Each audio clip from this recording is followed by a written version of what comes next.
Welcome back, boys and girls. Today's story is The Easter Egg by Jan Brett. The Easter Egg by Jan Brett. Cheer up, cheer up, spring is here. Time to start on my first ever Easter egg, Hoppy said. Each year, the bunny who decorated the winning egg got to help the Easter rabbit hide the eggs on Easter morning. Hoppy had been dreaming about being that bunny all year long. Now it was time to get started. Everywhere Hoppy looked, rabbits were working on dazzling eggs.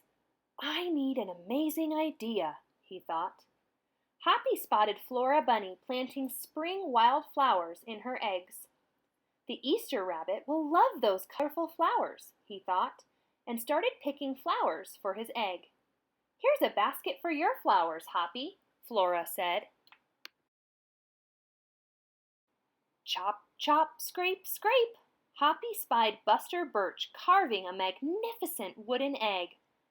I wish I had some wood for my egg, he wished out loud. Here you go, Hoppy, Buster Birch said, and he put a smooth, round piece of wood in Hoppy's basket. Thank you, Buster, Hoppy said. Hoppy was hopping along when the smell of sweetness led him out of the woods and straight to the chocolate egg that Aunt Sassafras was decorating with creamy frosting squiggles and bows. Hello, Hoppy, she said, and she put some chocolate squares in his basket. Hippity hop, Hoppy exclaimed. I'll make the Easter rabbit a chocolate egg so sweet it will make his whiskers tingle. Then Hoppy saw Granny Irene decorating one of her fabulous story eggs. First, she traced a design on the egg with a special tool. Then, she dipped the egg in pots of yellow, green, orange, and red dye, adding to the design each time. Hoppy couldn't believe his eyes. I'll never make an egg that beautiful, he told Granny Irene. She smiled. Try, she said, giving him one of her special tools. Hoppy was hopping by Hans Vanderrabbit's garden when he spotted an extraordinary egg. Hans was painting a portrait of the Easter rabbit so real that he looked alive. Fantastic, Hoppy exclaimed. Thank you, Hoppy, Hans said. Why don't you make a painting on your egg? He gave Hoppy pots of paint and a fine brush. As Hoppy bounced along, a loud boing nearly knocked him off his feet. It was a whirling, twirling, mechanical egg. Whoa! Hoppy said. That's an unusual egg. Would you like to make one? Roberto asked. Hoppy tried hard, but the harder he tried, the more parts and pieces piled up around him. Thank you, Roberto, he sighed, but I think I'd better make it the egg that is right for me.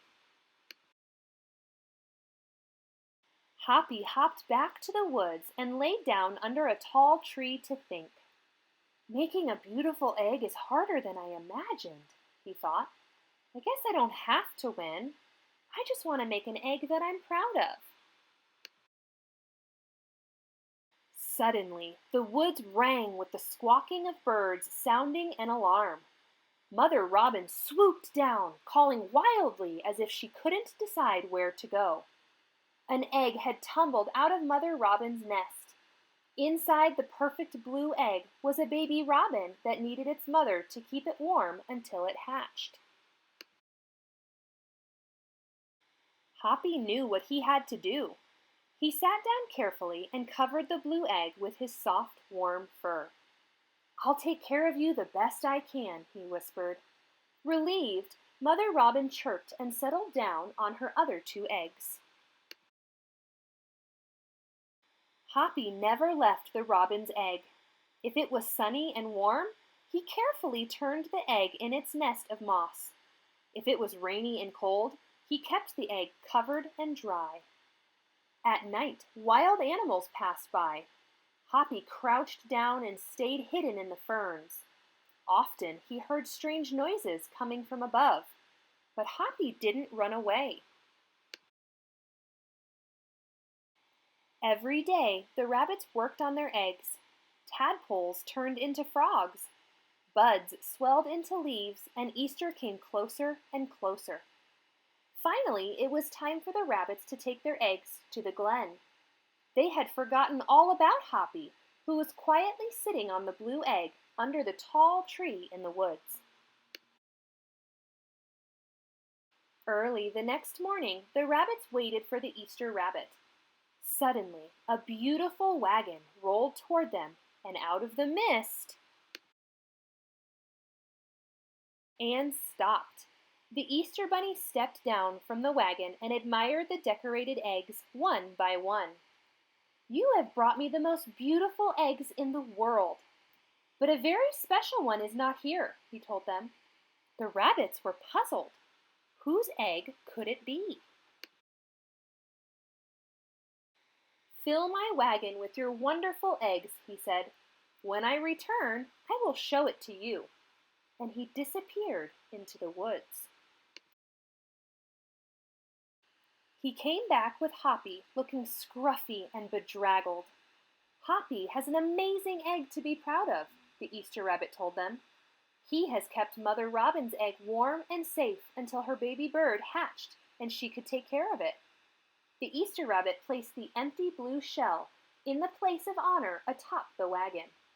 Now they were ready to go. The rabbits cheered for the egg that had surprised them all.